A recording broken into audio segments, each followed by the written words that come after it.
به نام خدای بخشنده مهربان. قصه طفل خردسال و پدرش.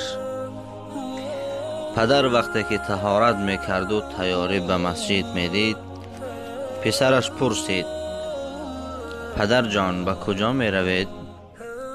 پدر گمان کرد اگر مسجد گویم از پسم می رود، به همین خاطر گفت به خانه خدا می روم پسرم. پسر نام خدا را فهمید، در دلش الهام پیدا گشت و گفت: من هم خانه خدا می روم، می خواهم او را ببینم. پدر چندان که بهانه کرد، کودک تیار شد. پدر از دستش گرفته او را به خود به مسجد برد. وقتی که مسجد در آمدن، کودک گفت: همین است خانه خدا؟ پدر گفت: بله پسرم.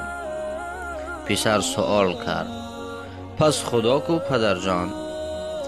پدر گفت: ما خدا را نمی بینیم، بلکه او ما را می بیند.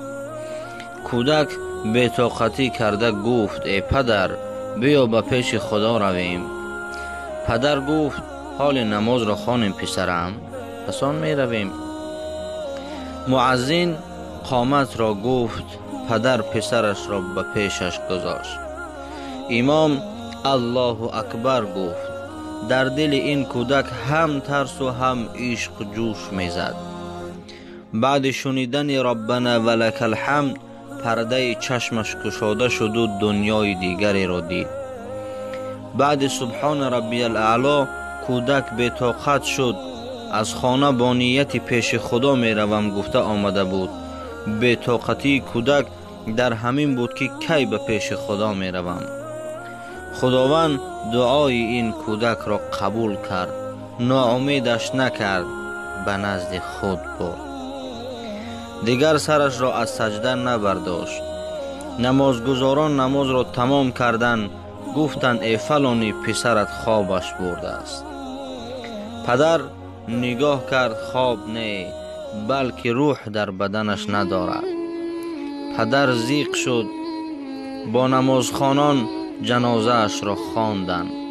بعد در خاک گذاشتن. پدر آمد، ضیق بود، در فکر پسرش خوابش برد. در خوابش دید که پسرش در زانوی راستی رسول خدا صلی الله علیه و سلم شیشته صحبت دارد. پدر چنان خرسند شد. ناگهان در گوشش صدای آمد که ای بنده خدا، که برای جگر بندت محزون گشته ای، بنجای پسرت را در قیامت.